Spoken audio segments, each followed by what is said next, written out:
기후과학은 분명합니다. 2022년 9월 13일 세계기상기구가 발표한 유나이티드 인 사이언스 2022 보고서에 따르면 우리는 잘못된 방향으로 가고 있습니다. 온실가스 농도가 계속해서 최고치를 기록하고 있습니다. 화석연료 배출 비율은 팬데믹으로 인해 일시적으로 떨어졌다가 이제 이전 수준을 넘어섰습니다. 파리 협정의 1.5도씨 목표에 부합하려면 각 국가가 제출한 2030년 온실가스 감축 목표는 7배 높아야 합니다. 지난 7년은 기록상 가장 더웠습니다. 지구온난화가 증가함에 따라 기후 시스템의 티핑포인트에 대한 우려가 커지고 있습니다. 수십억 명의 사람들을 수용하고 온실가스를 최대 70% 배출하는 도시는 사회 경제적 영향이 증가할 것입니다. 가장 취약한 인구가 가장 큰 고통을 받을 것이라고 올해 세계 여러 지역의 극단적인 이상 기후가 말하고 있습니다.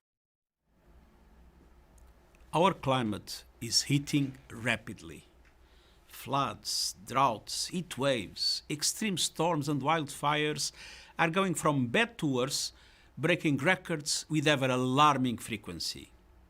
Heat waves in Europe, colossal floods in Pakistan, prolonged and severe droughts in China, the Horn of Africa, and the United States. There is nothing natural about the new scale of these disasters. They are the price of humanity's fossil fuel addiction. The number of weather, climate, and water-related disasters has increased by a factor of 5 over the past 50 years. Daily losses total more than $200 million. This year's United in Science report shows climate impacts heading into uncharted territories of destruction. Yet, each year, we double down on this fossil fuel addiction even as the symptoms get rapidly worse, even as we know the cure. Our leaders pledged in the Paris Agreement to limit global temperature rise to 1.5 degrees and build climate resilience. This year's United in Science report shows that we are way off track. Climate action is stalling on key fronts, and the poorest countries and people are being hardest hit. But no country is immune. The report is a shameful reminder that resilience building is the neglected half of the climate equation. It is a scandal that developed countries have failed to take adaptation seriously and shrugged off their commitments to help the developing world.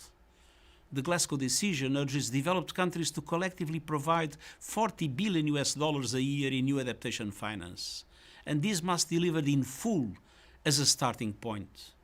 But it is clearly not enough. Adaptation finance needs are set to grow to at least $300 billion a year by 2030. I've just returned from Pakistan, where I saw firsthand the massive scale of need there. At the very least, 50% of all climate finance must go to adaptation. This is a moral imperative, and this is also a matter of common sense. Adaptation investments pay huge human dividends for donors and vulnerable countries, people and communities alike. And yet, most multilateral development banks are not doing enough. G20 countries are their shareholders. The buck stops with them to force the changes needed. It is also clear that early warnings save lives. Many developing countries still lack these essential services. We also need a renewable energy revolution to drastically cut carbon emissions. All countries must boost their national climate ambition every year until we are on track.